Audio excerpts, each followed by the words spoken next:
Hey guys, tonight we're slipping into the chilly, scratchy sheets of medieval life to figure out how people, well, kept themselves from becoming completely unbearable to live next to. You're lying on a straw mattress stuffed more with mice than comfort. Your breath is the aromatic blend of last night's onion stew and dreams, and somewhere nearby, someone's already snoring with impressive medieval sincerity. Your room is shared, or it's not a room at all, just a corner in a great hall. A draft sneaks in through the shuttered window, and your breath mists in the air like you're about to cast a spell. But nope, no magic here. Just morning breath, cold toes, and the start of another very unair-conditioned day. And now comes the moment you've probably dreaded. It's time to get clean. So, before you get comfortable, take a moment to like the video and subscribe, but only if you genuinely enjoy what I do here. Also, pop your location and local time in the comments.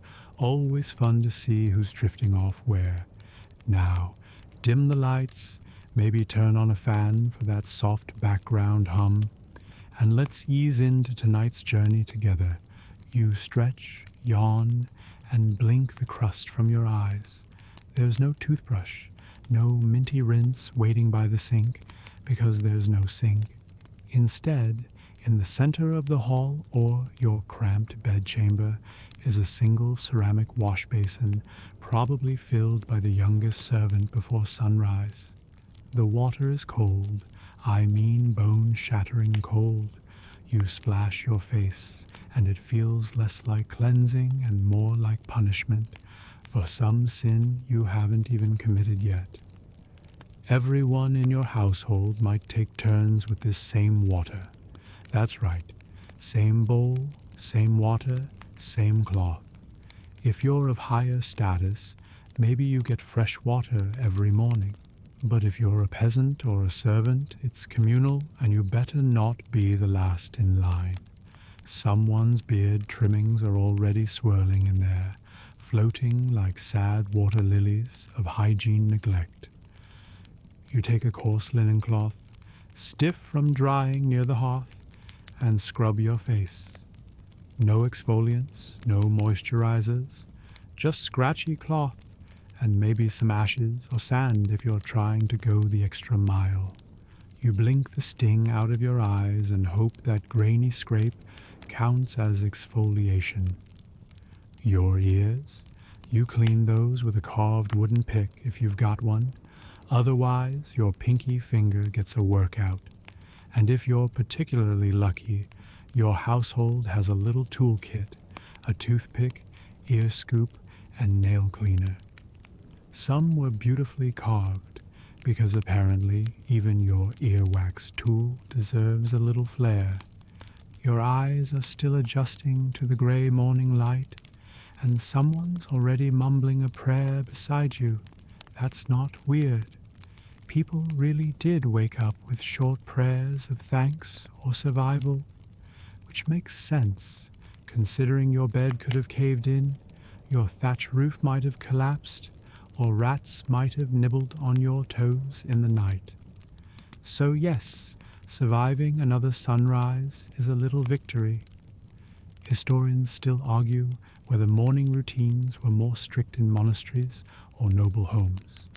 Some claim monks followed detailed cleansing rituals at dawn, washing hands, face, and even feet with ritual precision. Others suggest it was far more variable, dependent on the season, the abbot's mood, or just how many buckets of water the poor novice could carry before his arms gave out.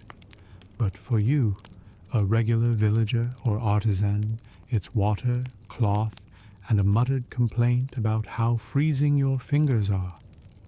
Maybe you stretch your limbs by the fire, if there is one, and rub warmth into your joints, while the rest of the household groans through their own semi-clean wake-up rituals.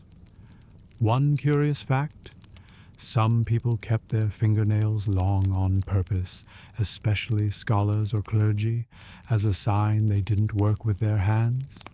Of course, keeping them clean without running water or soap was a different challenge altogether.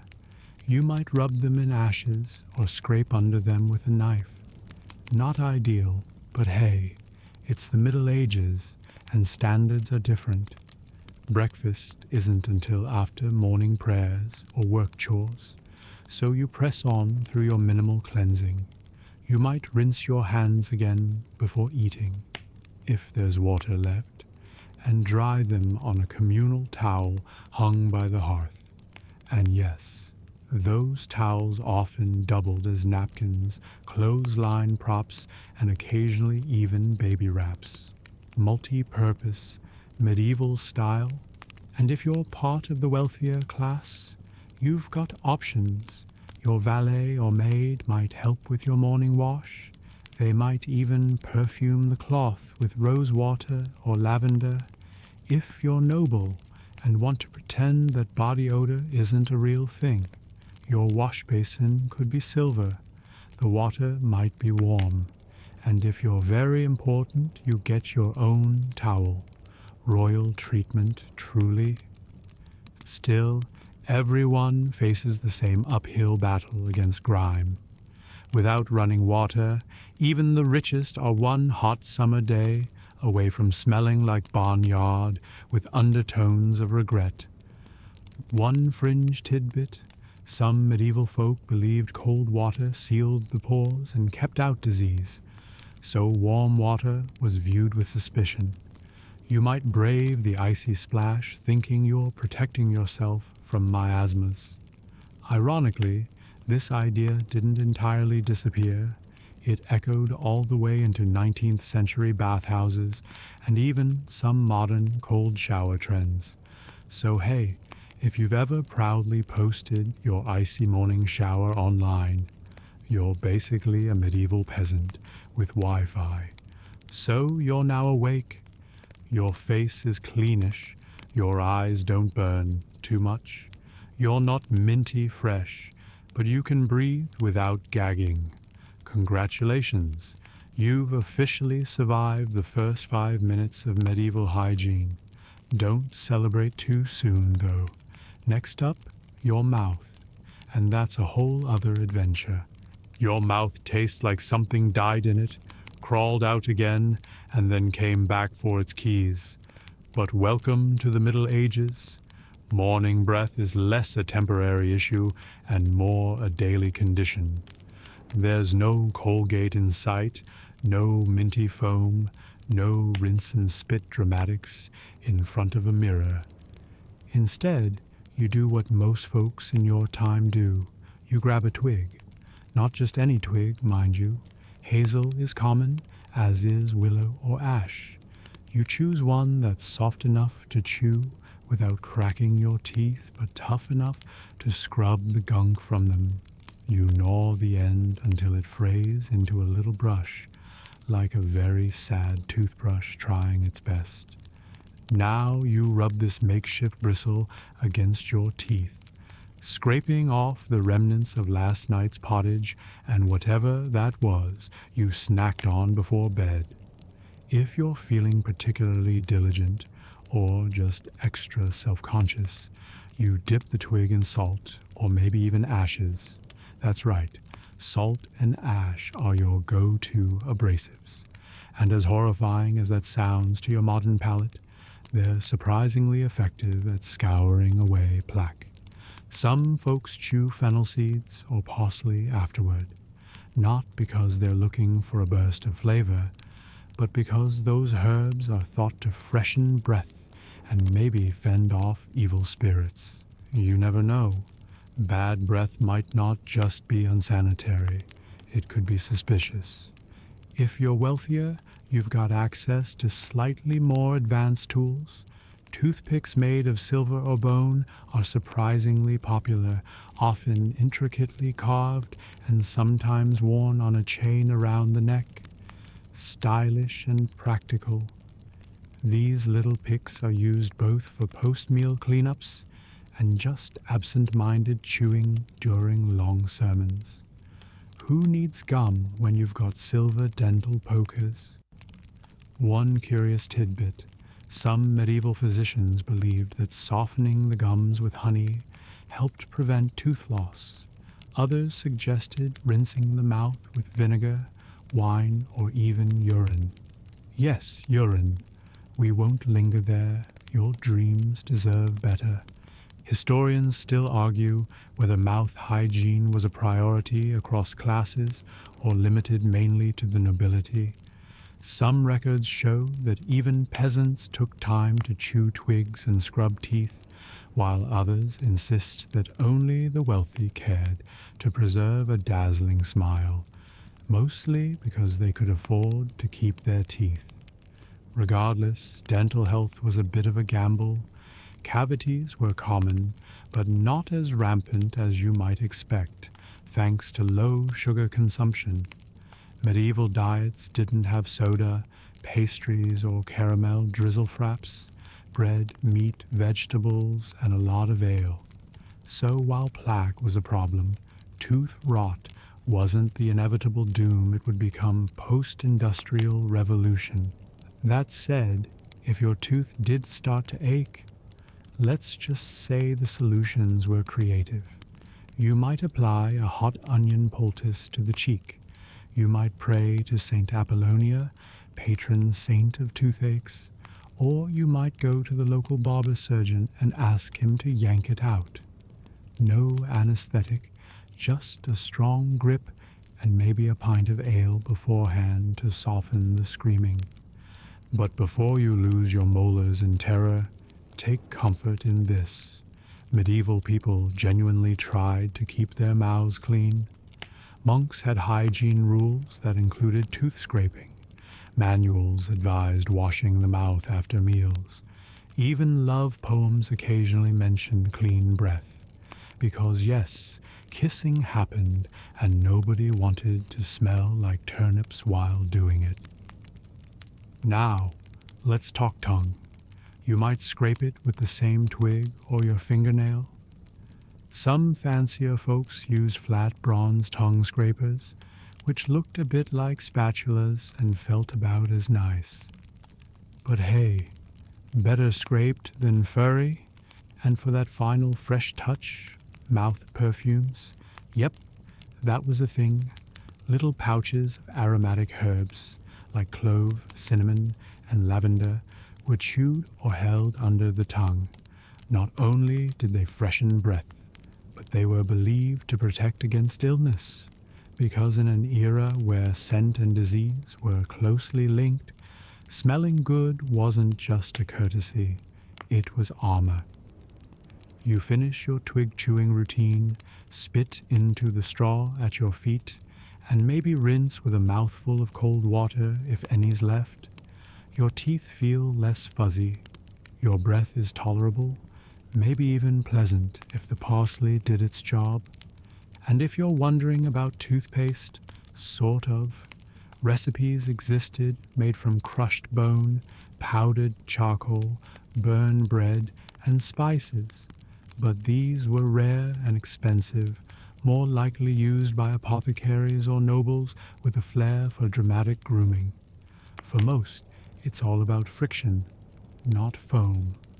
There's even a charming belief that rubbing your teeth with sage leaves helps whiten them. So maybe you do that too. Pluck a bit from the windowsill herb pot, give your teeth a leafy polish, and pretend you're starring in a medieval dental ad. You check your reflection in a polished bit of metal or a bucket of still water.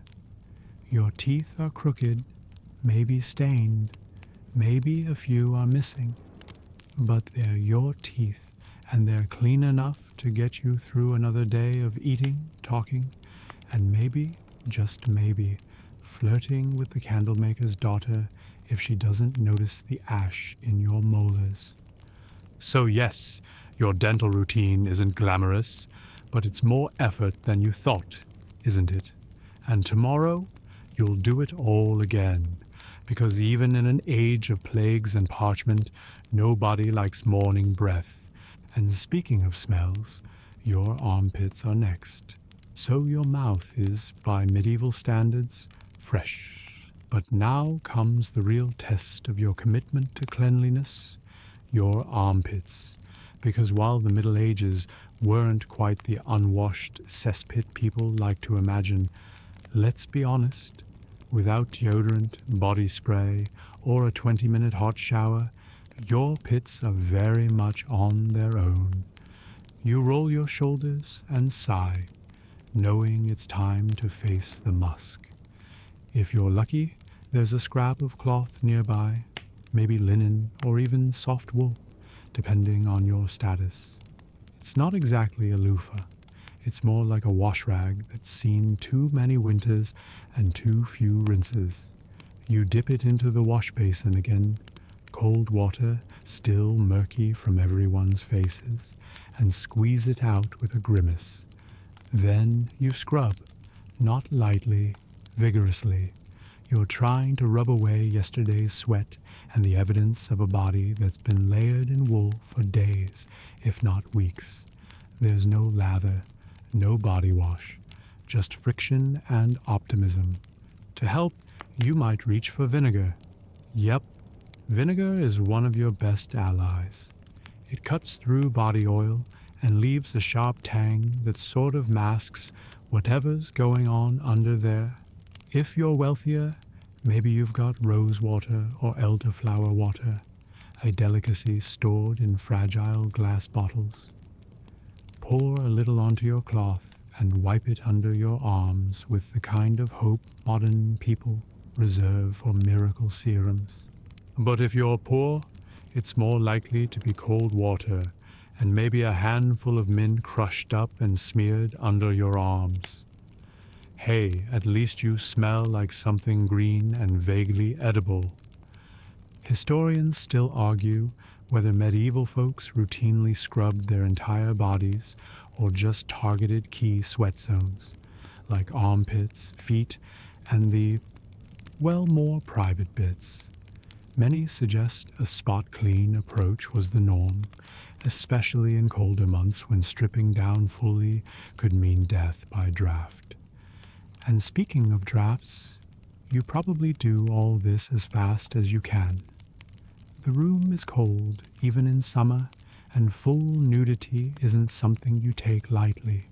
You keep your chemise or under tunic on, maybe just pull it aside as needed. This isn't a leisurely spa moment. This is pit maintenance under duress. Now, deodorant. Of course, they didn't call it that, but the medieval world wasn't totally clueless about the power of scent.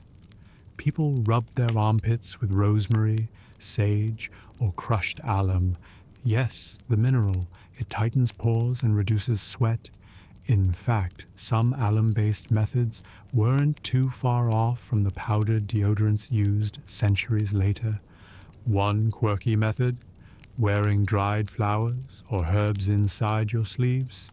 If your armpits were perfumed, the scent would waft out every time you moved your arms, assuming, of course, that the herbs didn't fall out and make you look like a salad in motion. Also popular, pomanders. These were little metal balls filled with aromatic substances hung from belts or worn around the neck. The idea wasn't just to smell good, it was to protect against disease by purifying the air around you. So if you're feeling fancy, you clip one of these to your belt and hope it distracts from whatever's happening up north. If you're a monk or nun, things are stricter.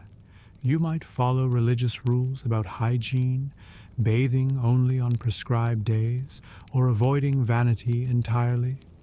Some believed excessive washing was sinful, a sign of pride.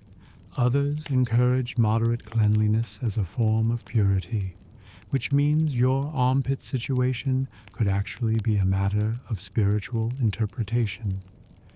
And if you're a knight or soldier, well, battlefield hygiene is even more chaotic. You might not wash for days, and the best you can do is scrape your skin with a dagger's flat edge, or rub on some crushed herbs before squeezing into your mail shirt again. Yes, you're stewing in your own armor. No, nobody likes it. One fringe belief that deserves a mention: the sweatstone, a mineral talisman some believed could absorb odor and protect the body. People wore these tucked into armpit bands or sewn into tunics. It sounds ridiculous, but then again, you probably have a jade roller in your bathroom, so maybe we don't judge.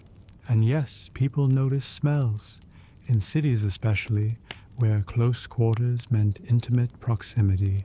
Scent mattered. Body odor wasn't invisible. People might whisper, complain, or just move slightly farther down the bench.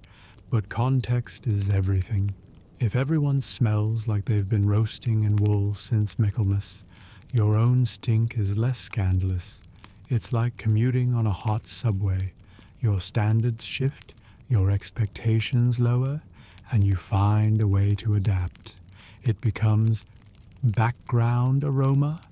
Still, you finish up your armpit routine, patting yourself dry with a towel that might be shared, might be personal, and might smell slightly of mildew. Your underarms are no longer wet. They're not sweet-smelling exactly, but they're passable, and just in time too, because now someone's calling you to help with the morning chores. You pull on your outer tunic, tie your belt, and mentally prepare for a day of hauling, walking, sweating, and starting the whole process over again tomorrow. But before we move on to those sweaty adventures, there's something else to manage, something living on your head, hair, and all the delightful creatures it may contain. You feel a little more presentable. Your mouth is twig scrubbed, your pits are vinegar buffed, and you're starting to believe you could maybe survive breakfast without offending the bread. But then your fingers skim across your scalp and pause. Your hair, oh, your hair, it's thick with oil. Not glamorous shampoo AD oil. We're talking that slow, cooked in your own hat for a week kind of texture. You scratch lightly and hope nothing moves. Because lice are not only real, they're frequent visitors. They're tiny, persistent, and impossible to politely ignore. Everyone from peasants to kings gets them, and no, your status does not make you immune. If anything, having a massive velvet-lined hat probably just makes them more comfortable. You reach for your comb. Not the wide, fluffy plastic one you're used to, but a fine-toothed bone or wooden lice comb, designed to trap, crush, and humiliate every tiny freeloader on your scalp. And you don't do this in private. Oh no. Combing for lice is a social activity.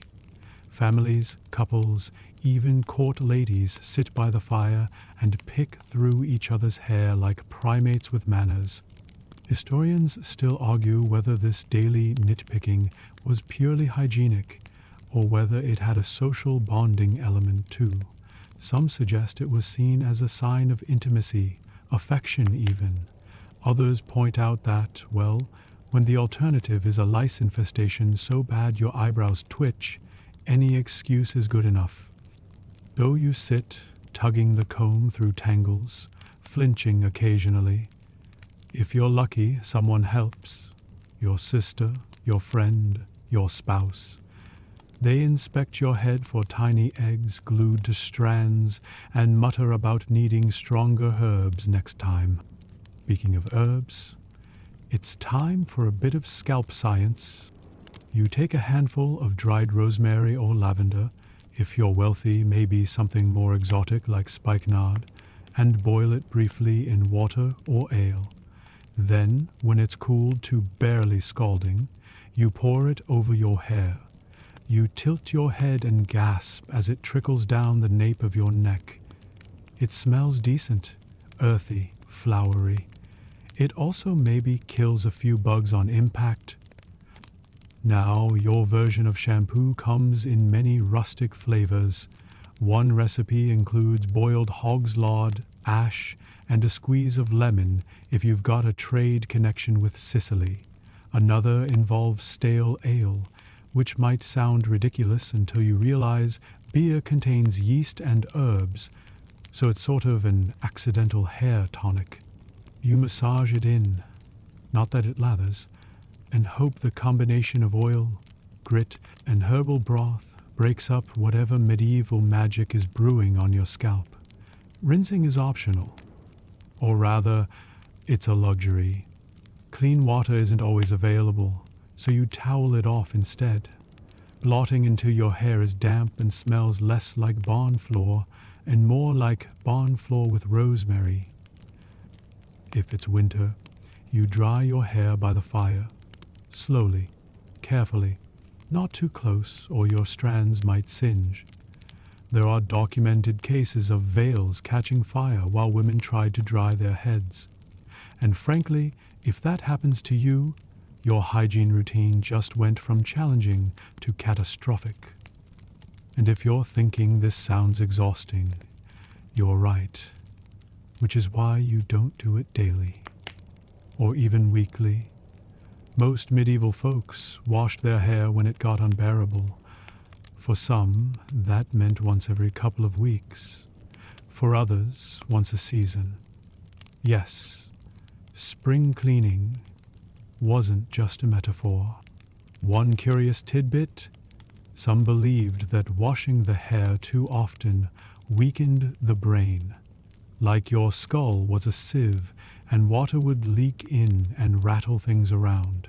So moderation wasn't just a matter of practicality, it was protective. And styles? Your hair might be long, braided and tucked under a cap, or coiled and pinned in elegant loops if you're noble. Men might wear theirs shoulder length, maybe with bangs, maybe with a little curl at the end, if they're trying to impress someone who knows the bishop. You might oil your hair with goose fat for shine, or dust it with fragrant powder, crushed rose petals, orris root, and powdered starch, to absorb grease and leave behind a vaguely floral aura. It's like dry shampoo, but it's made in your kitchen and might attract insects if you overdo it. For those who wore wigs, and yes, they existed, cleaning them was even more involved. You'd unpin it, dust it, maybe fumigate it over aromatic herbs to kill lice. Because again, everyone, everywhere is fighting lice. It's practically the national pastime. And while we're talking about scalp care, head coverings, they're not just about modesty or fashion, they're armor. Linen caps, hoods, coifs, they protect your head from dust, bugs, and the gaze of judgmental grandmothers. If you're married, covering your hair is expected. If you're working outdoors, it keeps sweat from dripping into your eyes. If you're a knight, you've got a padded arming cap that smells worse than anything in your life and absorbs sweat like a wool sponge. But despite all this, you manage. You tame the tangles, you pat down the frizz. You maybe tuck in a sprig of lavender for good luck. Your scalp feels lighter, less itchy, and maybe, just maybe, a little bit regal. You stand, shake your hair out, and glance toward the corner where your shift from yesterday hangs. Still damp, still vaguely sour, but it's clean enough. You've done what you can. You've leashed your lice. You've outwitted your scalp. You smell like herbs and vinegar and effort. And now, just when you're starting to feel marginally human again, it's bath day. And bath day, my friend, is not what you think. Ah, bath day. That phrase might conjure a warm, candlelit soak in your mind, but let's not get too cozy. This isn't your scented tub with bubbling lavender oils and Spotify's chill vibes playlist humming in the background. This is medieval bath day, chaotic, communal, and very possibly scandalous. First of all, it's not daily, not even weekly for most. Bathing was a big event, an ordeal involving buckets, boiling, wood fire, and logistics. You might bathe every few weeks, every month, or before special occasions like religious festivals, weddings, or, if you're nobility, just before someone paints your portrait. You start by heating water. There are no faucets here, no magical hot tap. Water is hauled from a well or river, dumped into cauldrons, and heated over open flames. If you're a peasant, this is happening in a pot blackened with years of soot. If you're wealthy, it's being managed by a servant who already has burns on both hands and a permanent grimace. Once hot, the water is poured into a wooden tub. The tub might be made of oak slats held together with iron bands. If you're lucky, it's full-sized. If not, it's barely big enough for you to sit with your knees by your chin and your dignity on pause. But here's the twist. You're not alone. Most households bathed communally. Families, spouses, even neighbors. Public bathhouses in towns were the norm, especially during the high Middle Ages. Men and women often bathed separately, but not always. Some bathhouses allowed mixed bathing, with a line of herbs or perfume cloth dividing the tub, like a soggy version of the Berlin Wall. Historians still argue whether these bathhouses were primarily hygienic spaces or veiled dens of vice. Some claim they were innocent social spots, places to scrub, gossip, and get warm.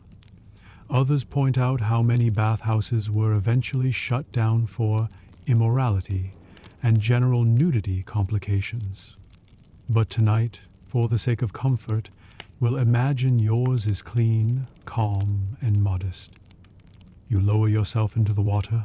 It's warm, miraculously, and filled with floating things. Not rubber duckies, think petals, rosemary twigs, slippery soapwort, and maybe a few things you don't want to identify.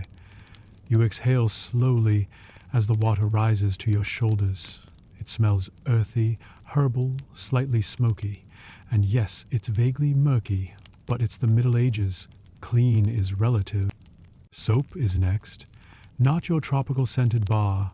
Medieval soap is homemade, a blend of animal fat and lye, sometimes olive oil if you're in the Mediterranean.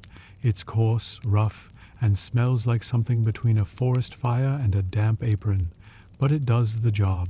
You rub it between your palms, create a few brave bubbles, and begin scrubbing. Your back, arms, legs all get attention. You might even rinse your hair again if you're feeling ambitious, and watch the water darken ominously around you. If you're in a public bathhouse, someone might offer to scrub your back or shave your beard or pull out a few splinters. Bathhouses doubled as barbershops and spas after all. One quirky fact: some bathhouses offered food and drink while you soaked. Picture that, sitting in a tub, stewing in rosemary water, and eating a roast chicken leg while someone washes your feet. It's somewhere between a royal indulgence and a very damp picnic. And if you're modest, you might wear a linen shift while bathing, like a medieval bathing suit. It clings when wet and covers the basics. If you're wealthy, you bathe in private chambers, maybe behind a screen, with servants pouring scented water over your shoulders like some low-budget Roman fantasy. Now the bad news: bathwater doesn't get changed with each person. You bathe in shifts. The cleanest, richest, or most important person goes first, then the next, then the next. By the end, it's less bath and more communal broth. So, if you're late to the queue, well, good luck. Eventually you emerge, wrinkled, steamy, cleanish. You wrap yourself in a thick linen towel, if one exists, and stand near the fire to dry off. There are no hair dryers. You wait. You shiver. You hope someone remembered to wash your clothes while you soaked. Oh, and about clothes, bath day usually meant a full body cleanse. That includes your undercarriage. And for that, a rough cloth or sponge on a stick is often involved. There are even surviving texts describing how to lift the stones and wash beneath. Medieval euphemisms were oddly poetic. And lest you think bathhouses were all wholesome herbal steam, remember, some were also sites of plague transmission. Once the Black Death began its slow, horrible crawl through Europe, public bathing became suspicious. People began fearing that steam opened the pores, letting in disease. So bathhouses, once places of cheer and chatter, started to close. Some cities even banned them entirely. Still, for a while, they thrived. Bathhouses had nicknames, signs, loyal customers. Some even had loyalty systems. Every sixth, soak-free probably. They weren't just about cleanliness, they were about community. So, now you've done it. You've braved the tub. You've shared warm water with your friends, your family, and possibly half the town. You've scrubbed every crevice and walked out feeling like royalty. You dress in fresh clothes, well, clothes that haven't been worn for at least a few days, and your skin feels tight, tingling, almost alive. You might dab a bit of rose water on your neck. You might smile a little smugly at the dog, who smells worse than you for once. You're clean, reborn, invincible, at least until laundry day. Your bath is over, your skin is flushed, and for once you're not covered in a film of sweat, soot, and something you sincerely hope was just soup. You slide into your clothes, feeling like you've cheated death, or at least dirt. But there's a problem. A big, woolen, slightly crunchy problem. Your clothes. They smell familiar. Not bad, exactly, but lived in. And that's because, well, they've been worn many, many times. See, in the Middle Ages, laundry wasn't a casual chore. It was an operation. Let's set the scene. If you're lucky, laundry day comes around once or twice a month. If you're a noble, someone else handles it. If you're not, congratulations. You are the laundress, and your back will hate you for days. First comes the water. As usual, it's hauled in buckets from the nearest stream, river, or well. If you live in a city, there might be communal washing stations, wooden platforms over water, where washerwomen gather to beat the filth out of linen while catching up on gossip. If you're in the countryside, you might just kneel at the riverbank and hope the current doesn't carry off your only shirt. The washing process begins with soaking. Clothes are dunked into large wooden tubs filled with water and something strong. Lye is the weapon of choice. It's made by pouring water through ashes, creating an alkaline solution that eats away grease and dirt like a medieval pressure washer. Kind of. You stir the clothes in this mix with a big wooden paddle, hoping the lye doesn't chew through the fabric or your hands. Some folks boil their linens with soapwort, a frothy plant used before modern soaps took over. The water bubbles, the steam rises, and your shirt flails around like it's trying to escape. You get splashed, scorched, and maybe insulted by a nearby goose. Then comes the stomping. Yes, some garments are laid out in barrels and stomped on like grapes. It's part dance, part destruction. Children are often roped in for this part. It's hard labor, but also strangely satisfying. Once scrubbed and agitated to within an inch of their seams, the clothes are rinsed. This usually happens in a stream, where you'll slap the fabric against flat stones to knock the soap and the sole out of it. If the river's cold, your hands turn to claws. If the river's muddy, well, you just hope the dirt you're adding is less than what you took out. Next, wringing. You twist each garment until your wrists scream. Then comes hanging. Clothes are draped over bushes, fences, ropes, or the occasional shocked sheep. The sun does its thing, drying and bleaching at the same time. Whites might get sprinkled with buttermilk and laid in the sun to brighten. It works, sort of.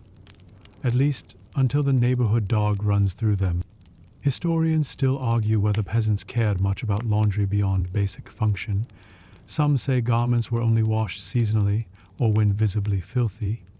Others argue that for all the scarcity of clothing, people actually took pride in keeping their linens decently clean. After all, underclothes were visible at the wrists and neck. No one wanted to flash yellowed cuffs at Sunday Mass. One quirky detail? Some folks scented their drying clothes by laying herbs beneath them. Lavender, mint, even marjoram.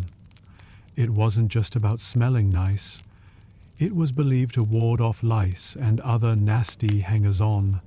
And if your neighbor used rosemary, you might quietly move your drying shift closer and let your laundry accidentally pick up their scent. But here's the real kicker. Most people didn't wash all their clothes. Outer garments, gowns, tunics, doublets were often brushed, not washed, scrubbed with stiff brushes, beaten to knock out the dust, maybe misted with vinegar and sun-dried, but not submerged. These clothes were made of wool and might shrink or warp in water. Washing was reserved for underclothes, shifts, chemises, hose, and anything touching the skin. Which means, yes, you could go months without truly cleaning your cloak or coat. You just layer over the filth and hope the linen beneath absorbed the worst of it. And that linen, oh, it worked hard. That's why a well-made shift or shirt was such a valued possession. People were buried in them. Brides brought them as dowry. The cleaner your underthings, the more together you appeared, even if the rest of you hadn't seen soap since Epiphany. And if you think laundry was strictly women's work, think again. Washermen existed too, especially in monasteries or professional laundry guilds in large towns. They'd wash clothes for households, soldiers, or entire institutions. In fact, some towns had laundry taxes, fees for using river access or public washhouses. The business of cleanliness was lucrative, even back then. One fringe tidbit? Pee? Yes, human urine was sometimes collected and used in laundering, especially for removing stubborn grease or setting dyes. It contains ammonia, which, turns out, makes it nature's most revolting detergent. In cities, there were even public urinals designed to funnel waste into barrels for laundrymen. So, if your tunic smells a little sharp, well, you now know why. Eventually, the clothes dry. They're stiff, scratchy, maybe sun-bleached. You fold them, or more likely, bundle them into a lumpy stack tied with twine and carried home over one aching shoulder. You hang them by the hearth to soften or drape them over your mattress to stop mice from nesting in the straw. You put on a clean shift, inhale, and feel a fleeting sense of dignity until you remember you only own two. And one of them still wet, you stand in your freshly laundered shift, feeling moderately clean, slightly victorious, and, if you're being honest, just a little chilly. It clings damply to your skin because, of course, it isn't fully dry yet, and your only alternative is the other shift, which smells like last week's regrets. But let's talk about that shift, because underneath all the layers of tunics, surcoats, robes, and hose, underwear is doing a lot of the heavy lifting, and not always very gracefully. First, we need to accept a hard truth. The concept of underwear in the modern sense simply doesn't exist. There are no boxer briefs, no bras, no elastic waistbands gently hugging your hips. Most people wear a single layer next to the skin, the linen shift if you're a woman, or the shirt and braise if you're a man. Let's start with the ladies. You wear a shift, also called a camise, a simple, loose-fitting linen gown that reaches your ankles. It has long sleeves, sometimes gathered, sometimes open. This shift is your barrier against the rest of your wardrobe, absorbing sweat and skin oils so your pricier wool dress stays nice-ish. It also doubles as your nightgown, and sometimes your funeral attire. It's rare to have more than two, so you alternate, air one out while the other is being worn, and pray to Saint Huna, patroness of washerwomen, that you won't sweat through it before the evening meal, and for, shall we say, certain times of the month. Pads made of folded linen, tied around the waist or held in place by girdles. No adhesive, no wings, no cheerful packaging, just knots, pins, and frequent changes. Women might also use sponges, moss, or wool soaked in herbal water. Comfort was relative. Historians still argue whether women always wore undergarments under their shifts. Some believe the shift was the undergarment. Others suggest that, especially in colder regions, women layered, adding drawers or hose beneath their main linen piece. But evidence is thin, often literally. Men, meanwhile, wear brays, loose linen shorts, usually tied at the waist with a drawstring. Picture a pillowcase with leg holes, or a flour sack with ambition. They range from mid-thigh to knee length, depending on the time period and the amount of modesty, or laundry, available. On top of the braise hose, long fitted leg coverings, sometimes separate for each leg and tied at the waist with points. Their wool, often itchy, and rarely washed. They don't cover everything, so the brays provide a very important buffer between you and, well, wool discomfort. One fringe detail: some men didn't wear brays at all, just hose sewn together with a small front flap. So if you're running late, fumbling with all these strings, and you skip a step, congratulations, you've invented medieval freeballing. Women's hose were usually shorter and held up with garters, straps tied just below the knee, again, no elastic. Everything stays up through tension, clever knotting, and stubborn hope. There's very little support in any of this. No corsetry in early medieval times. That comes later. For now, breasts do what they want under a shift.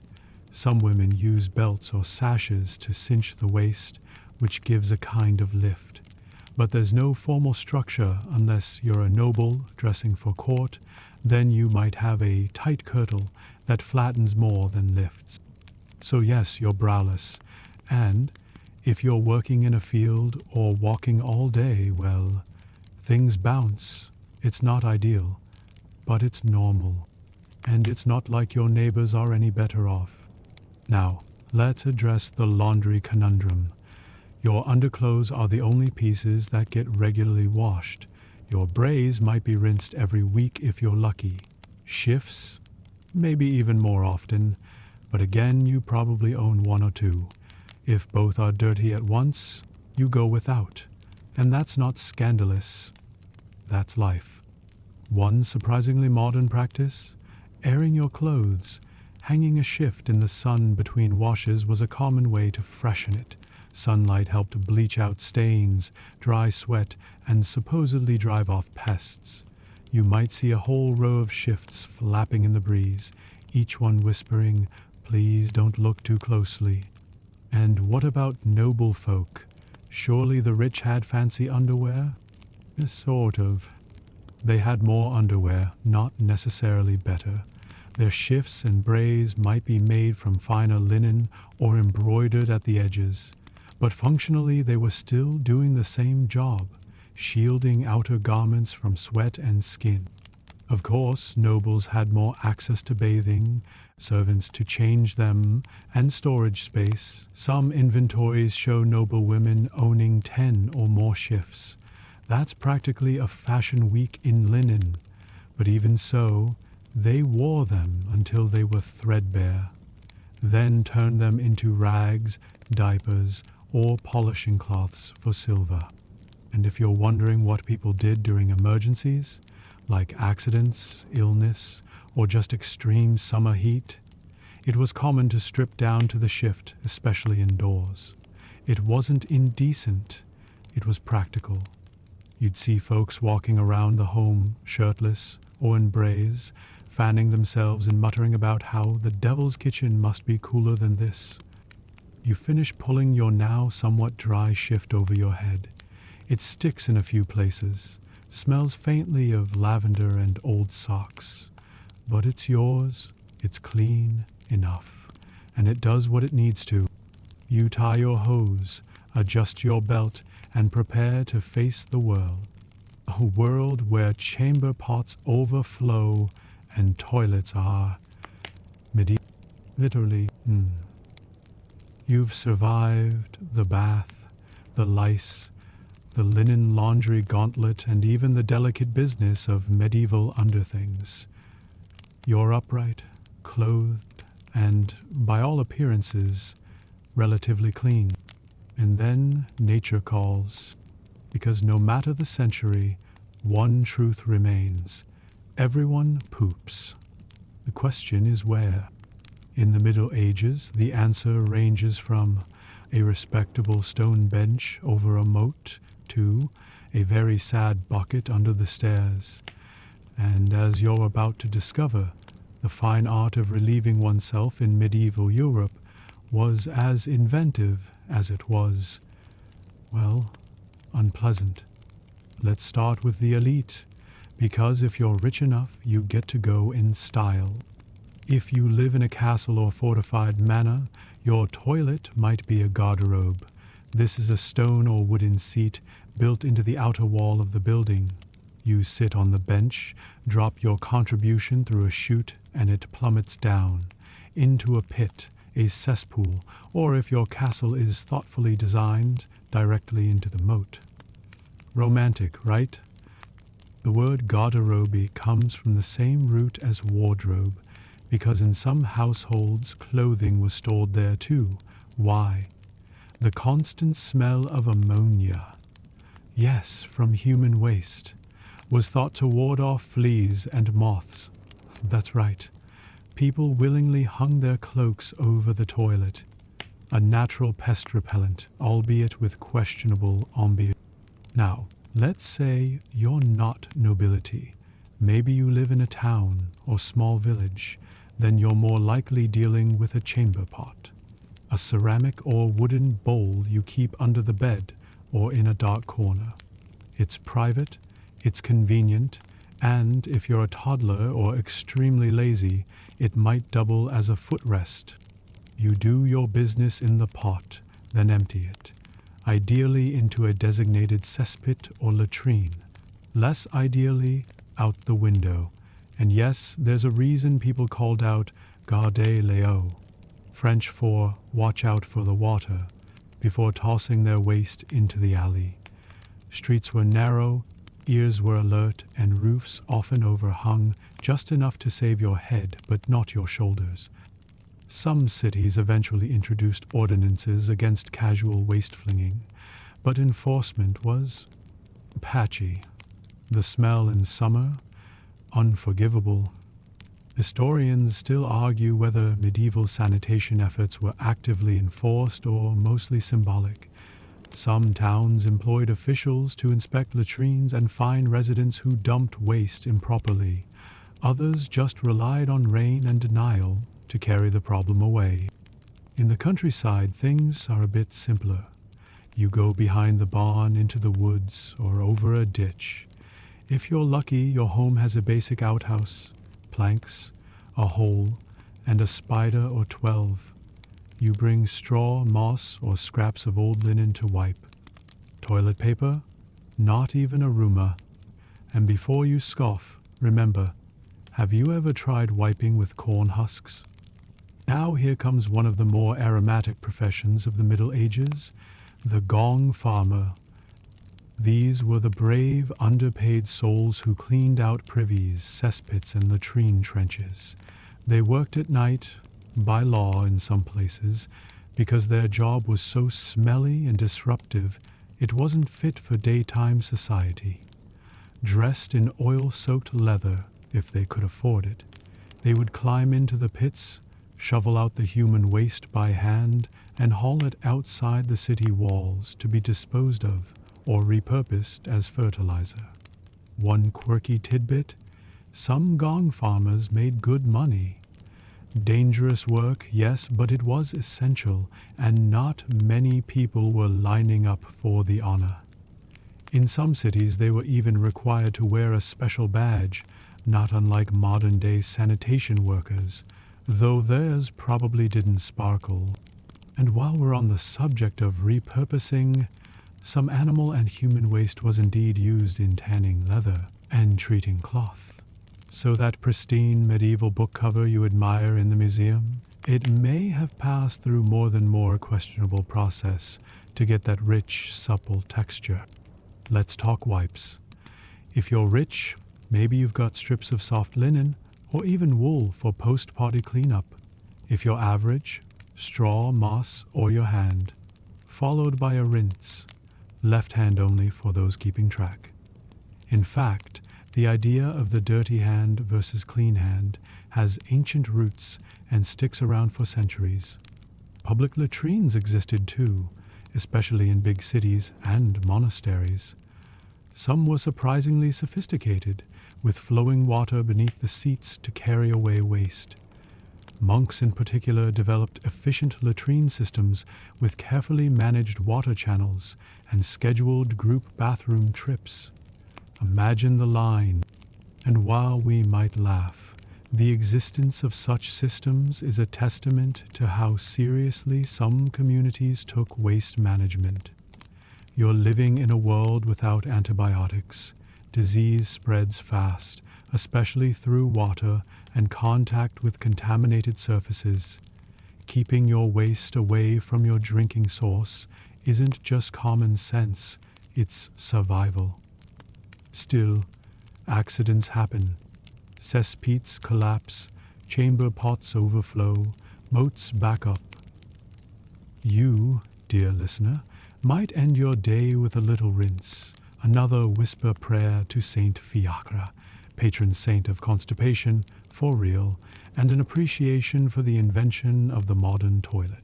Because in this era, cleanliness may be close to godliness, but comfort? That's a pipe dream. And with your body rinsed, your teeth scrubbed, your shift laundered, and your chamber pot emptied, we now turn to the quiet, unspoken rituals of medieval women, those clever, linen-wielding masters of discreet hygiene. You've scrubbed your pits, ducked under cold bath water, dodged chamber pots, and probably inhaled enough lye to qualify as a walking cleaning product. But now it's time to peek behind the quieter curtain of the medieval world, into the realm of women's hygiene.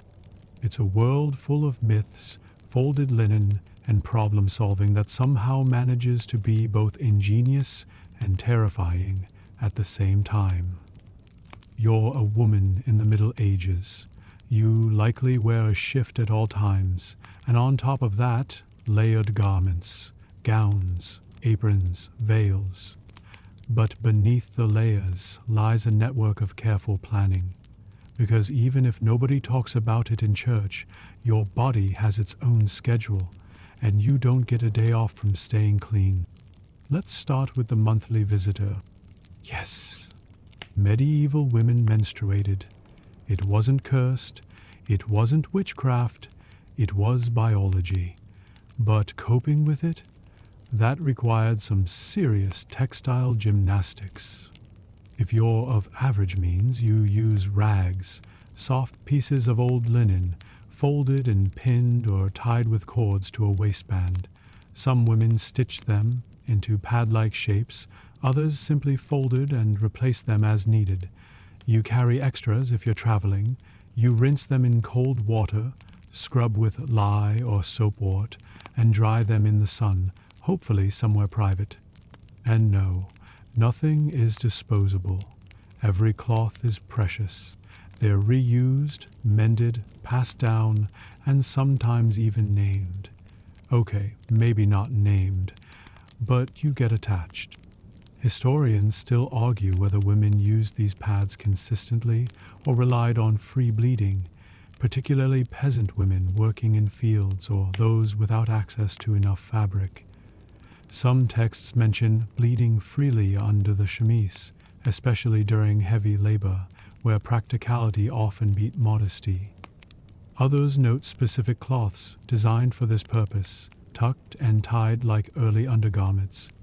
And here's a fun fringe detail. Some women believed placing certain herbs, like yarrow or rue, against the skin would lessen cramps or cool the womb. These herbs weren't just folklore. Many had actual anti-inflammatory or anti-spasmodic properties, so you might stuff your girdle with greenery and pray for mercy. Now, incontinence. Let's not pretend this is a modern problem. After childbirth, illness, or age, women sometimes struggled with bladder control. Solutions? Layers of linen, carefully sewn absorbent pads, or even wearing multiple shifts. Some wealthier women reportedly had custom-sewn underbreeches, a rare luxury for women in a world where underpants weren't exactly standard. And yes, there were medieval panty liners, in the form of folded linen inserts for women with specific needs. Not every woman wore them, and certainly not every day, but records of these do exist, often buried in household account books or women's medical guides written by monks who probably blushed the entire time. Then there's the matter of pregnancy and post-birth care. Women would often prepare linen bindings, long strips to wrap around the belly after childbirth for support. Breast hygiene involved cloths, herbal rinses, and if you were very lucky, a separate shift for nursing days. Milk-soaked linen is hard to clean after all. For bathing, modesty mattered. Women rarely stripped down in public. Even at bathhouses, a shift or veil might remain on unless you were in the company of other women. Linen underlayers weren't just for cleanliness.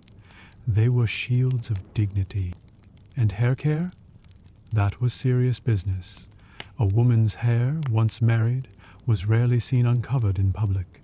Veils, wimples, or elaborate caps concealed her locks, not because they were unclean, but because modesty was both cultural and spiritual. You washed your hair maybe every couple of weeks, brushing it daily with wooden combs and treating lice like a natural part of life. If you were wealthy, your comb might be ivory. If you were poor, it was bone or carved from local wood, but either way it was treasured. And let's not forget the communal aspect of women's hygiene. Much of it was social. Girls learned from mothers, aunts, and midwives. Veil fixing, hair brushing, and cloth folding were often shared tasks.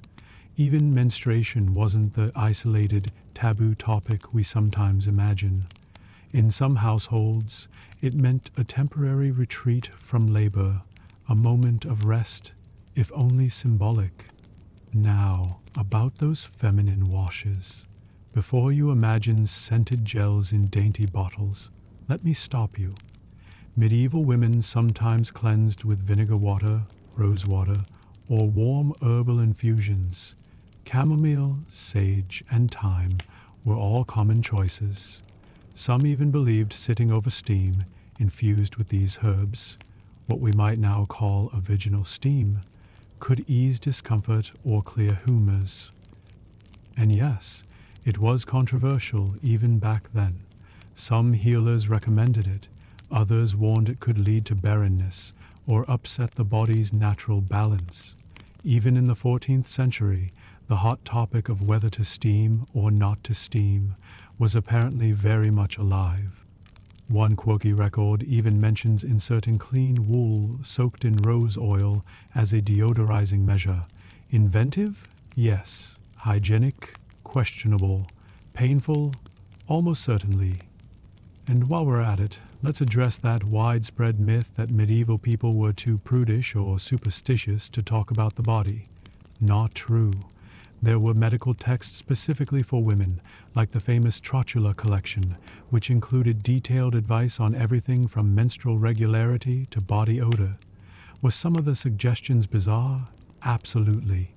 But the attention paid to women's health was more substantial than people often assume.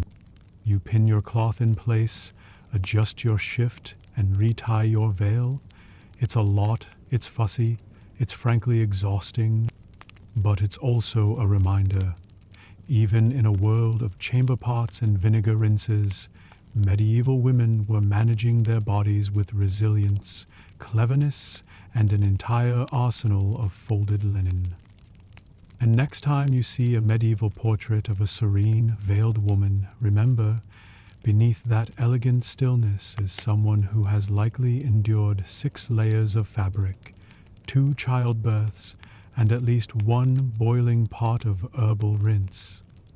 And now, fully wrapped and properly tucked, you make your way toward the chapel, because it's time to wash your hands for God. You step carefully across the flagstones, your hands folded, your shift still slightly damp beneath your gown. The bell chimes softly in the distance. It's time for prayers. But before you join the others in the chapel or church, there's one more ritual to complete. Washing.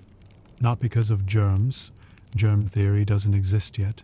Not because your hands are visibly filthy, although they might be, but because washing is a sacred act, one that prepares you not just to be clean, but to be worthy. In the medieval world, cleanliness isn't just about hygiene, it's about the soul. You reach the basin near the chapel doors. If you're at a monastery or cathedral, this might be an elaborately carved stone lavabo built into the wall, with a small spout where water trickles when a monk pulls a cord. If you're in a village church, it's a more modest bowl of water, refilled before Mass by the same kid who also rings the bell and chases geese out of the nave. You dip your fingers into the cold water, then your hands. Not a full scrub, a rinse, a gesture. You rub your palms together, let the water run down your wrists. The idea isn't to remove dirt, it's to symbolize humility, readiness, and reverence. You dry your hands on a cloth that's been used by dozens before you. It smells faintly of wax and wood smoke. This is ritual washing, and it's woven into every layer of medieval religious life. If you're a monk, it's codified in your daily routine. Wash before meals, before prayers, before copying texts in the scriptorium. The rule of Saint Benedict outlines regular washing as part of both discipline and respect, for God, for your brothers, and for the work itself. Historians still argue whether monastic washing was more symbolic or practical. Some say it was about obedience and order. Others point out how these repeated rinsings helped monks avoid illness and infection in a world where disease spread faster than repentance. Either way, if you're cloistered, you wash more often than most. If you're a priest, you wash your hands before Mass. This lavabo rite is accompanied by a prayer. Lord, Wash away my iniquity and cleanse me from my sin. It's solemn, quiet, a moment of spiritual reset before handling the sacraments. And if you're just a regular townsperson, maybe a baker, a weaver, or a thatcher, you likely wash before entering sacred space. Not always thoroughly, but enough to show respect. Water is holy, after all.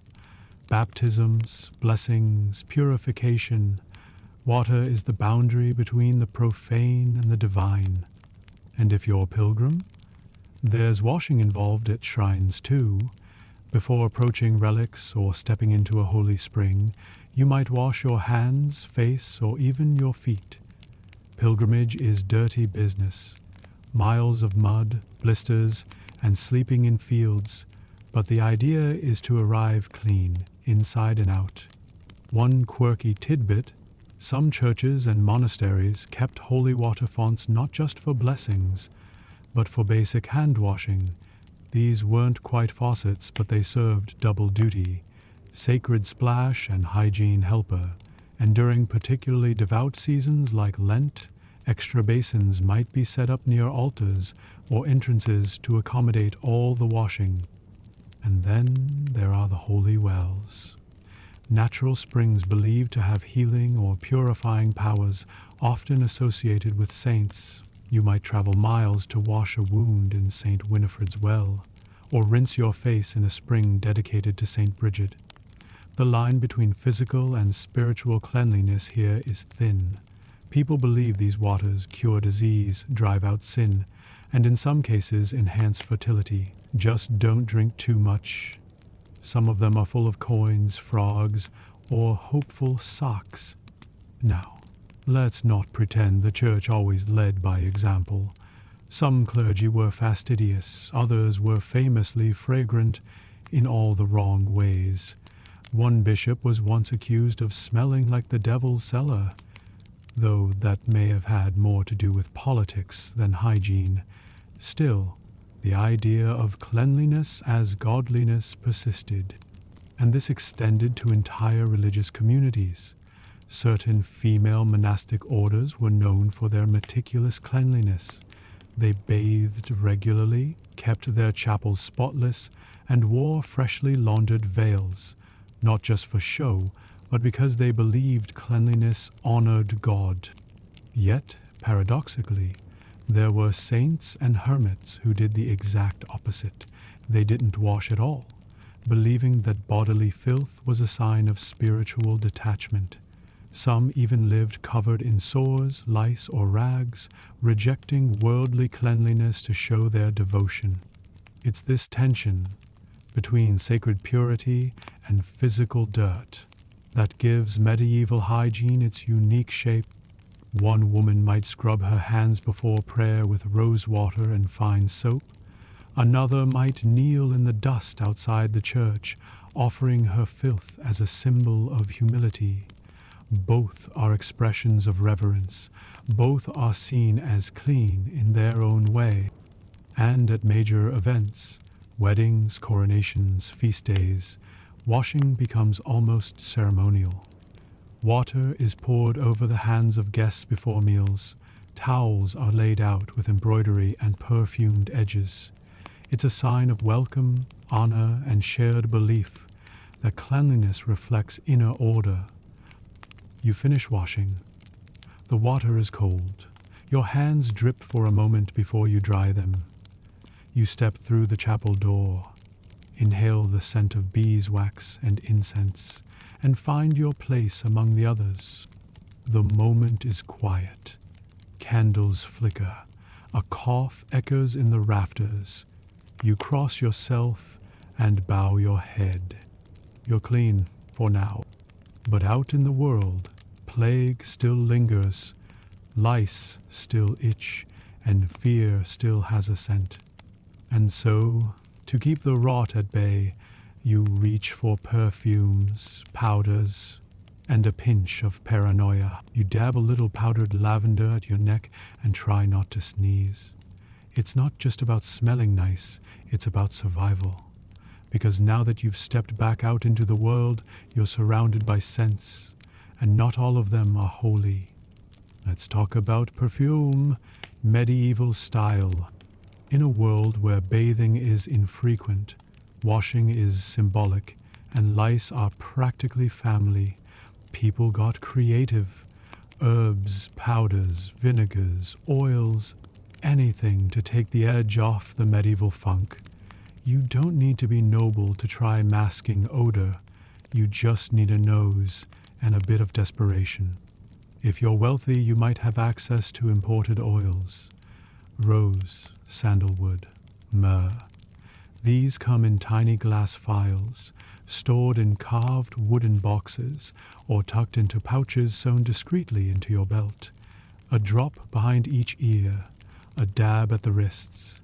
Just enough to suggest you haven't spent the morning scrubbing a pig pen. More commonly, though, you rely on herb sachets, little bundles of dried plants sewn into linen and tucked into sleeves, bodices, or belts. Lavender is a favorite. So is rosemary, mint, sage, sweet flag, anything sharp enough to fight sweat and smoke. Some folks even wear garlands of fresh herbs around their necks in warm months. Fashionable, not exactly, but effective. One fringe method: vinegar-soaked sponges tied around the neck or wrist. The vinegar neutralizes smells and was believed to ward off illness too. You sniff it like a medieval Vicks inhaler every time someone coughs near you, and during plague times, that sponge becomes your best friend.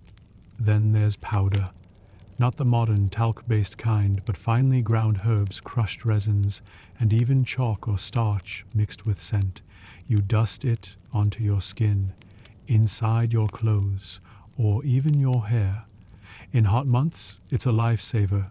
In cold months, it makes you feel like you tried. If you're fancy, you might even own a pomander, a small perforated metal orb filled with fragrant paste or rolled herbs. It hangs from your belt or a chain around your neck, swaying as you walk, releasing little puffs of protective perfume. Pomanders were equal parts deodorant, air freshener, and superstition charm. And if you're a servant, or poor, or just not in the mood to craft a herbal satchel before breakfast, you might keep a sprig of something sharp-tongued like rue or wormwood in your sleeve. Or you crush thyme between your fingers and rub it on your neck. Not luxurious, but a barrier between you and the stink of the streets. Historians still argue whether these perfuming practices were purely about odor or whether they carried deeper meanings. Some say perfumes protected against miasmas, bad air thought to cause disease. Others believe they were used ritually as a symbol of purity or prosperity. And then there's always the theory that people just wanted to smell less like goats. Let's not forget the fumigation method either. You hang your clothes above burning herbs or sprinkle resins like frankincense or benzoin on coals and wave your tunic through the smoke. It's a dramatic process. Your clothes end up smelling like a holy day, your hair smells like incense, and your house smells like someone tried to baptize it with a bonfire. One curious detail: some noble households had entire scenting chambers. Small rooms where linens and garments were stored with aromatic herbs or perfumed smoke. Walk in, and you're enveloped in the smell of rosewood and cedar, like stepping into a flower-scented wardrobe of power. Of course, not everyone had the luxury of layers to scent. If you're poor, your outer garment doubles as your inner one, and the only chamber you know is the pot under your bed. So you rely more heavily on public scents, communal incense, church smoke, and market herbs to cover your personal bouquet. But here's where things get truly interesting. In crowded cities, the streets themselves were perfumed. not by intention, but by necessity. Apothecaries and spice merchants kept their shops fragrant to attract customers and mask the smell of nearby waste. Some cities even burned fragrant wood chips in the streets during processions or feasts, not because the bishop was coming, because the bishop might faint from the stink. And then there's the ritual use of scent. During weddings, guests are sometimes sprinkled with rosewater. During funerals, lavender is scattered in graves. Scent becomes a language of grief, of joy, of reverence. You know someone's station by how they smell. You can tell the difference between a baker, a smith, and a washerwoman blindfolded. Though I wouldn't recommend trying. You adjust your veil. The lavender's faded now, and the wind carries a whiff of livestock and peat smoke. You pass a man selling onions, and another with garlic tied to his belt. A dog trots by, with something unidentifiable in its mouth. And yet, you're not discouraged. You pull your little pouch of rosemary from your sleeve, press it to your nose, and walk on. Because in this world, you don't control the air, but you can choose what you carry into it. And next we turn to that humble, heroic garment that fights all this funk on the front lines every day. The linen shift. Again, but this time it's laundry's other cousin. Let's talk about bleaching, sun-drying, and the endless quest for white enough. You clutch your shift in both hands, freshly washed but far from sparkling. It's vaguely gray, a little stiff, a bit honest. Because even after a full rinse in river water and a hearty stomp with lye, linen doesn't exactly emerge white as snow in the Middle Ages. But that doesn't stop you from trying. Because in this world, white means more than clean. It means pious, noble, trustworthy. Crisp linen is like a status symbol, broadcasting not just your laundering skills, but your very soul. So today, it's time for bleaching. You parry your bundle of damp linen into the courtyard or field, or whatever patch of open ground you can find. The sun is high, the breeze is mild, and hopefully, the chickens are elsewhere. This is the part of laundry that feels less like punishment and more like gardening, except your crop is fabric and the soil is grass. That's right, grass, because you're about to lay out your linens to bleach on the green. The method is simple. Spread your damp shift or towel over clean grass. Sunlight and chlorophyll work their magic. The process takes hours, sometimes days, and the results are subtle. But slowly your linen lightens. Each bleaching session lifts a little more of the shadow. It's not bleach white like your modern detergent ad promises, but it's honest effort, made visible in fabric. You might sprinkle your shift with buttermilk or wood ash solution before laying it out. The buttermilk adds lactic acid. The ash adds alkaline salt. Both help lift stains and soften fibers. It also gives the cows something to stare at while they chew and judge. Some wealthier households have bleaching fields, dedicated grassy areas where dozens of linens ripple in the breeze like secular prayer flags. Poorer folk use meadows, orchards, or rooftops. And yes, occasionally drying linens vanish mysteriously. A shift left unattended is a shift lost. So you keep an eye on yours. Maybe sit nearby, shelling peas, or watching the neighbor's toddler try to ride a goose. One quirky fact: sun-drying isn't just about lightening, it also sterilizes. People don't know the science yet, but they can tell. Things that dry in sunlight feel fresher, smell sweeter, and stay pest-free longer. You might even see someone fanning a damp chemise to catch the breeze more evenly, like some medieval laundry wizard conducting a symphony of soap. Once the linens are dry, you take them inside, not folded but smoothed over a rod or laid out flat. Wrinkles are real and ironing isn't standard.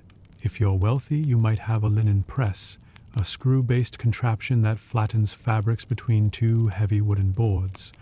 Otherwise, you press them by hand, or sleep on them, or sit on them, or get creative and use a flat baking stone as a makeshift iron. Historians still argue about just how often ordinary folks went to this effort. Some claim bleaching was reserved for special items, wedding shifts, altar cloths, veils. Others suggest that even peasants bleached their linens at least seasonally, not for vanity, but for function. White linen shows less grime over time, and the repeated drying in sun and wind toughens it like armor. Also, it's easier to spot lice on white. Meanwhile, in city laundries or monastic washing areas, you might see large frames set up with linen stretched taut like sails. These are for fine cloths, often embroidered or hemmed with decorative stitching. Keeping them flat while drying preserves their shape. If you're a nun in charge of altar linens, this might be your daily rhythm. Wash, whiten, stretch, repeat. And let's talk about smell. Drying linen absorbs everything. If you hang it by the herb garden, it picks up basil and thyme. If you dry it in the loft, it smells like hay and stored apples. If you forget and leave it near the kitchen chimney, well, hope you like slightly smoked paprika shift as your scent of the day. Perfuming laundry isn't unheard of either. Some people tuck lavender or rose petals into folded stacks. Others splash linens with herbal waters before drying. One noble inventory even included linen perfumed with clove water and pressed between ivory plates. Overkill? Probably, but it speaks to how deeply cleanliness and presentation mattered. Even if you only own 2 shifts, you want them both to look the part. Once your shift is dry and relatively brightened, you hold it up to the light. It still has a faint stain on the cuff, but you tell yourself it adds character. You fold it neatly, like your mother taught you, and tuck it into your basket. The linen hierarchy is real. Fresh, white shifts are prized. So are towels, headcloths, and kerchiefs. In fact, certain medieval wills specifically leave behind one fine white kerchief or my best bleached towel as meaningful bequests. Fabric is currency. Clean fabric is legacy. You stack the linens on your shelf. Not too close to the hearth, memories. Not too far from the herbs, mice. You place your favorite shift on top, smoothed and dignified, its bleached edges catching the last of the afternoon light. And for a moment, just a moment, you feel proud. Not grand, not boastful, just satisfied. Because even in a world of dirt floors and open fires, you've carved out a little patch of brightness. And you did it with soap, sun, and pure, stubborn patience. You glance at the water bucket, the drying rack, the hearthstone stained from years of boiling lye, and you sigh, because next week it starts again. But for now, your linen is white, your conscience is clear, and tomorrow, when you step into that shift and tie your belt, you'll feel just a bit newer. You've done it. Your linen is bleached, your hands are rinsed, your underthings are, well, let's call them refreshed. But if you think your hygiene duties are over, think again, because now it's time to dress someone else. Maybe it's your lord, maybe it's your mistress, Maybe it's your grumpy child who refuses to stay still. Or maybe it's the bedridden uncle who smells like onions in piety. In the Middle Ages, personal hygiene is rarely personal, it's communal. And sometimes it's your job. If you're a servant, especially in a noble household, you might be responsible for someone else's cleanliness. That means bringing water, fetching linen, holding up towels, and maybe, just maybe, gently pointing out that their feet smell like boiled turnips. You start with the basics. Warm water in a ceramic bowl, a cloth, slightly frayed but soft, soap if available. You wring the cloth out, test the temperature, and begin wiping down arms, neck, face, politely avoiding any moles with hair or mysterious blotches. Your employer might be awake and grateful, or asleep and snoring. Either way, it's a duty, not glamorous, not praised, but essential. The cleanliness of the master reflects on the household. And if they're hosting guests today, double the pressure. No one wants to be the servant of the smelly baron. If you're a mother, your work is cut out for you. Children in the Middle Ages are enthusiastic. They roll, they wriggle, they get into things that defy explanation. You chase them down, wipe their noses with the corner of your apron, splash their faces, scrub behind their ears, and hope no one licked the cheese knife again. There's no baby shampoo, no bubble bath, just you, a basin, and hope. Historians still argue how often children were washed. Some sources suggest they were bathed frequently, especially infants. Others imply that beyond wiping and toweling, full immersion was rare, saved for feast days or visible grime. Either way, you learn to clean creatively. A splash behind the knees, a rub with dry cloth where water's too cold, a smear of honey and herbs for diaper rash. Yes, that was a thing. You might even powder your toddler with dried rose petals or chalk dust to keep skin dry. Doesn't stop them from chasing chickens barefoot through a pig pen, but it buys you 5 clean minutes. Now, if you're part of a monastic community, caring for the sick is a sacred duty. Nuns and monks tend the ill with quiet efficiency, gently wiping foreheads, changing linen, rinsing wounds with herbal infusions, chamomile, sage, marigold. Cleanliness isn't just about comfort, it's about dignity. One curious tidbit: some monasteries had rotating bath schedules for the sick and elderly. You'd be assigned a specific day for a wash, perhaps even warmed by a fire, with fresh linen afterward. It's one of the rare moments of luxury afforded by routine. And in wealthy homes, personal attendants often help with morning hygiene. A valet or maid washes their noble's hands, sprinkles rosewater, and sets out the clean chemise. They might even perfume the combs or heat the towels by the fire. It's as close to spa service as the Middle Ages get, but let's not romanticize it.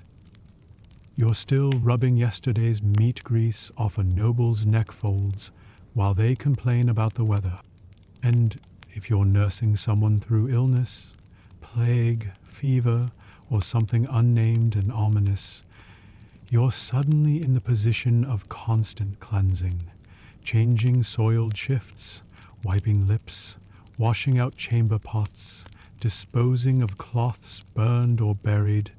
Cleanliness here is not about ritual, it's about survival. Many caregivers used vinegar-soaked cloths to wipe surfaces or cleanse hands between tending patients. They didn't know about bacteria, but they knew. Vinegar stings, vinegar cleans, and sometimes it helps you forget the smell. And that brings us to one of the more delicate acts of medieval hygiene: death washing. When someone dies, Their body is washed by relatives or in noble households by servants or clergy. It's a final kindness, the last chance to honor someone with care.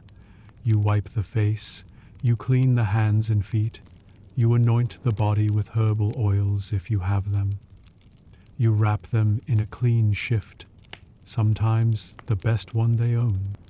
This ritual is often quiet, reverent, but it's still hygiene. It's one final bath before burial, one last linen offering to whatever waits beyond. Some women were known as layers out of the dead, skilled in washing and wrapping the deceased with grace. Not a celebrated job, but a needed one. They kept special cloths, burned incense after, and whispered prayers as they worked. Even in death, the body deserves dignity. A comb through the hair, clean fingernails, straightened limbs, and in a way, this final act of hygiene is perhaps the most meaningful. Because when the world is chaotic, when sickness spreads and winters are hard, cleanliness becomes a way to assert order, to say, this person mattered, this life had structure, this body will be returned clean. You light a taper by the bedside. You wash your own hands after tending the dead. You pour out the water, clean the basin, and fold the cloth. And somewhere, outside the cottage or castle, the bell begins to ring again, because morning returns. Another shift must be washed, another child chased down, another noble powdered and perfumed. The world doesn't stop for laundry, or lice, or grief, but you keep washing. Because in this world, it's how you show love. You wake to roosters, bells, or someone shouting about firewood. You blink, sit up, and already feel the creak in your spine. Another day, another round of keeping your body, your family, and your linen somewhere on the edge of tolerably clean. But today, something's different. It's not wash day. It's not a feast day. It's not even Sunday. Today, you're expected to visit someone important, or attend a wedding, or stand as witness at a baptism. And that means one thing. You have to look your best, which, in the medieval world, doesn't mean makeup and contouring. It means careful grooming, clever tricks, and a whole lot of improvisation. You begin with your face. You rinse with cold water, maybe steeped overnight with herbs. If you're fancy, or pretending to be, you use rose water. It's refreshing, faintly floral, and most importantly, it masks the faint scent of last night's onions. There's no concealer, but you do have chalk dust or crushed lily root, dabbed lightly to even out your complexion. For a touch of glow, some women rub their cheeks with a cut radish or beetroot. The color is fleeting, but just long enough to impress at the gate. Now, your teeth. You chew a bit of fennel or parsley, maybe a clove if you can afford it. You scrub with a twig, ash-dipped if you're thorough, and rinse with vinegar or wine. For breath, keep a pouch of herbs under your tongue and hope the conversation doesn't last too long. Eyebrows and lashes, plucked if needed, not heavily shaped but groomed. Some beauty texts suggest using burnt rosemary ash to darken lashes. It's fiddly, slightly dangerous, and probably not worth the risk, but if you're trying to catch someone's eye, you might give it a go. Your hair is next, brushed smooth, carefully, slowly, with a wooden comb. You might oil it with goose fat or comb in powdered herbs for shine and scent. You braid it if you're modest. You coil it if you're proud. You veil it if you're married.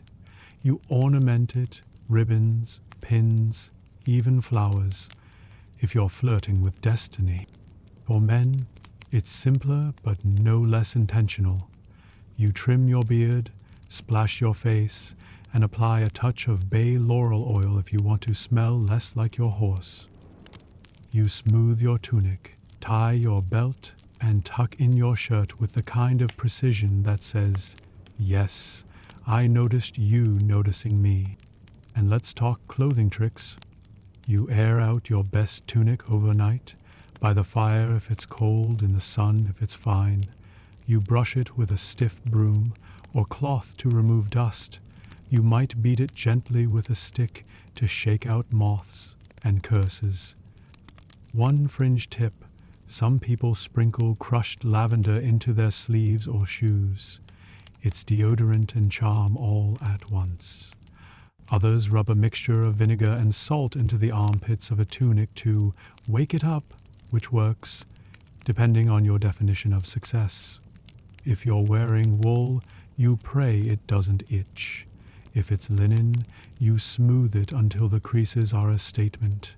You straighten your laces, adjust your coif, and inspect the hem for signs of betrayal. You examine yourself in a bucket of still water, the medieval mirror.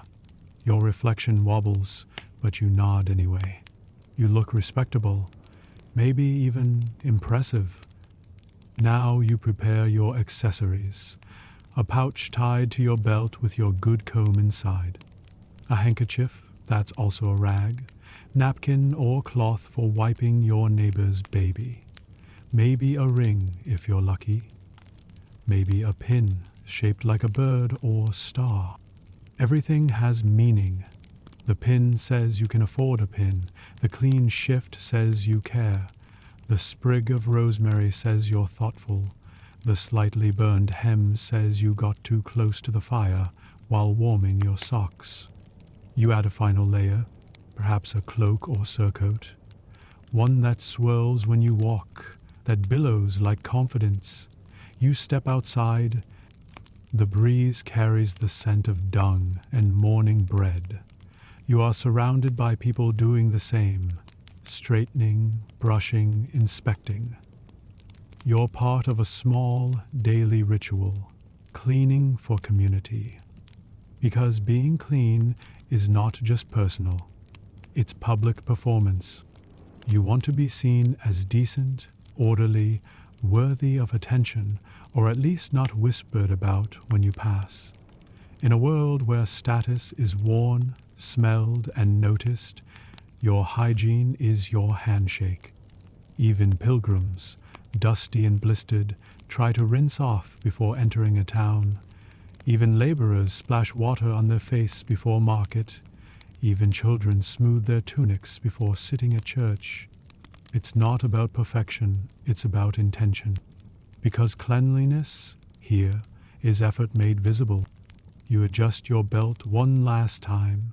You nod to your reflection. You walk into your day. And yes, you might return smelling of sweat and soot and onions again.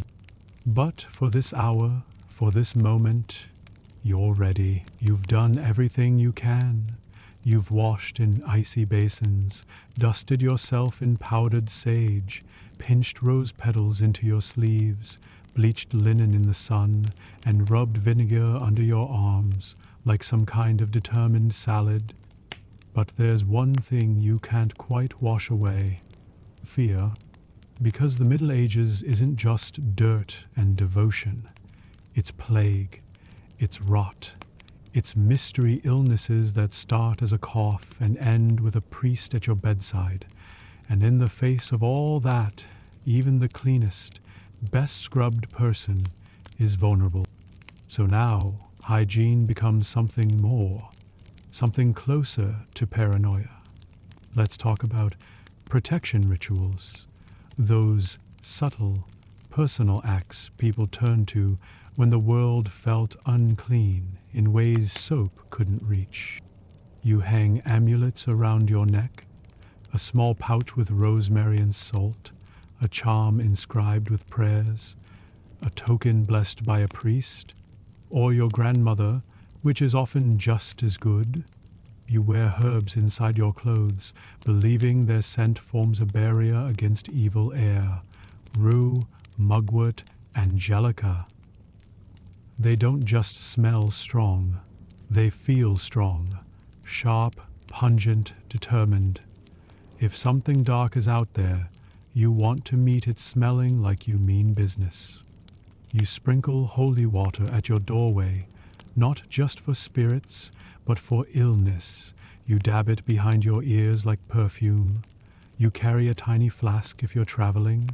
And yes, you still step around puddles and dodge chamber pots. But somehow, you feel braver. There's a belief that bad smells cause disease, a theory called miasma, so people burn incense or toss dried juniper on the hearth, not just for aroma, but for safety. A room that smells good is a room that feels less doomed.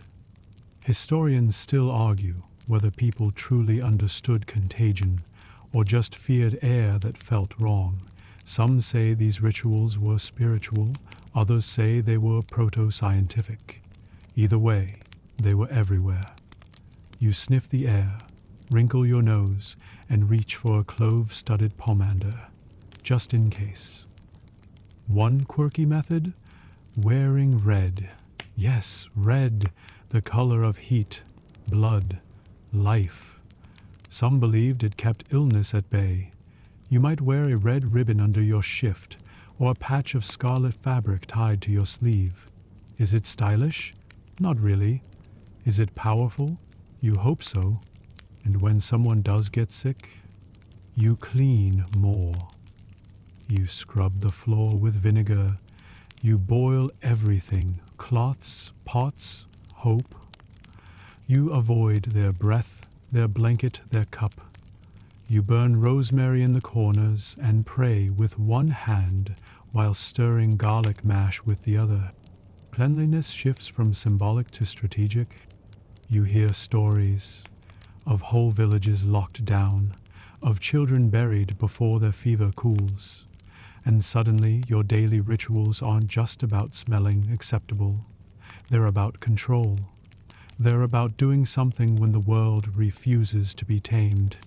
Some people stop washing altogether, believing open pores let in disease. Others wash obsessively, boiling every cloth, rinsing their faces with wine. There's no agreement, just desperation, just determination. And yet, in the face of all that, you still rinse your hands before chapel. You still comb your hair with rosemary oil. You still hang your linens in the sun and shake them out like you're casting off demons. Because hygiene in the Middle Ages isn't sterile, it's alive, it's woven with meaning, it's hope made physical. Even if you can't stop what's coming, you can tie on a clean shift. You can rinse your hands. You can offer your neighbor a sprig of mint. You can walk through a foul-smelling world with a veil over your hair and a sachet of sage at your chest and say, I am not helpless. And that's powerful, because when the world feels filthy, literally or spiritually, you reach for what you know. Cloth, water, scent, ritual. A bath becomes an offering, a clean hand becomes a promise. You light a candle. You fold your shift for tomorrow. You wash your feet before bed. You say a small prayer to Saint Hyginus. Yes, that's real, and hope you wake up without a cough. You sleep knowing you did your part. And maybe, just maybe, that's enough. And now, dear listener, your journey through medieval hygiene comes to a gentle close. You've walked barefoot across damp stone floors. You've scrubbed with ash, combed through lice, steeped herbs in the hope of banishing both odor and illness. You've stood at the edge of rivers, by smoky hearths, inside sacred chapels, each place echoing with the quiet determination to stay clean, to stay human, in a world that rarely made it easy. Maybe your shift is still a little damp. Maybe your hands smell of rosemary and wax, but your spirit is wrapped in something comforting. An understanding, perhaps, that beneath the layers of wool and ritual and vinegar rinses, medieval people were just like us. Tired, hopeful, trying, and in their trying, they left behind a legacy not just of filth and folklore, but of resilience, of care, of quiet, daily acts of love disguised as chores. So as your head sinks into your pillow tonight, let the noise of the world fade, let the flicker of your candle dim, and remember, you are clean enough, strong enough, and maybe even brave enough to wear wool underwear with dignity. Close your eyes, breathe in, and let the scent of lavender and old linen carry you off.